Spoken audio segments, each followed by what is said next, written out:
What's up everyone, I'm Jared, and these are the new Jaybird Freedoms, arguably one of the best pairs of Bluetooth earphones on the market. So let's check out what's new and different about these compared to the Jaybird X2s. Now first off, you'll probably notice how bloody small the earphones are, and I believe that's because unlike Jaybird's other models where the batteries are located in the actual earphones, with the Freedoms the batteries have been moved to the inline control, which I'm sort of on the fence about, but more on that later. The Freedoms come with a nice healthy offering of included accessories such as a bunch of fins and tips to suit your needs, but personally I've never felt the need to use the fins with any of Jaybird's earphones because they've always fit very well. But I do like to use the included Comply foam tips because they help isolate sound a little more and help keep a nice snug fit, preventing the earphones from slowly falling out due to sweat. There's also some cable management clips for keeping the cable nice and short, which I take full advantage of. There's also a new storage pouch replacing the X2's strange pop-top container. This one's way better than any of the previous included storage options, and I thank Jaybird for finally getting it right. Now before we talk about the awesome new audio profile changing companion app, let's talk about the new addition of the extended battery.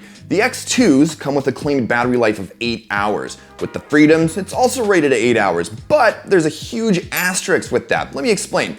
The Freedom itself has 4 hours built-in battery for the casual user. This is how they managed to get the earphones so small. But if you need some extra juice, you can do one of two things, well, three actually.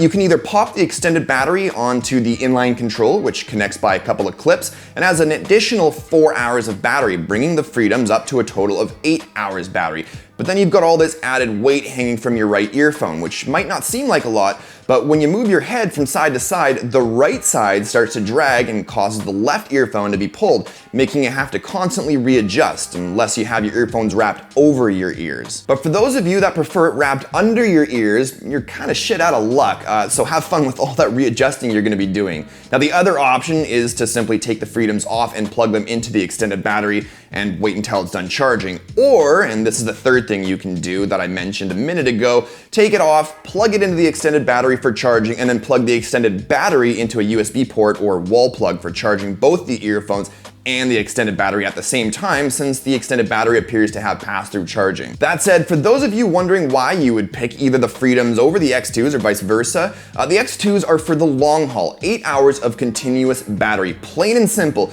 but the earphones stick out a little more than the Freedoms, which doesn't bother me one bit, whereas the Freedoms are for casual users, I guess looking for a little more style, and will just use it for a couple of hours at most and then toss them on the extended battery and then back in their bag to charge and use again later. Now when it comes to the Jaybird MySound companion app, holy smokes, what a drastic difference it makes. There's all sorts of predefined EQ settings from various athletes, which I'll admit is a little bit gimmicky, but then you can also tweak each of those EQs as well as create your own. And once you've set an EQ, it lives on your Freedoms. Like, go ahead and change devices. That audio profile will live on your Freedoms until you change it in the app again, which is pretty badass. And one more thing, no more guessing how much battery you have left. Just open the app and at the bottom right corner, your Freedoms battery levels shown. Now, audio quality from the Freedoms is fantastic. I have absolutely no complaints, especially considering I can tweak everything from the lows to the mids and highs, but I will point out that while you can adjust the lows to your liking, it does lack that punch in bass.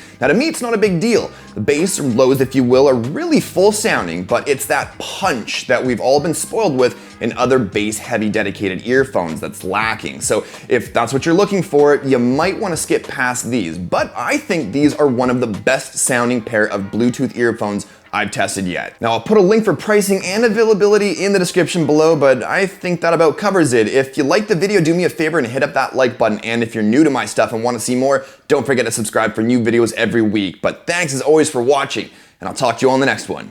Cheers.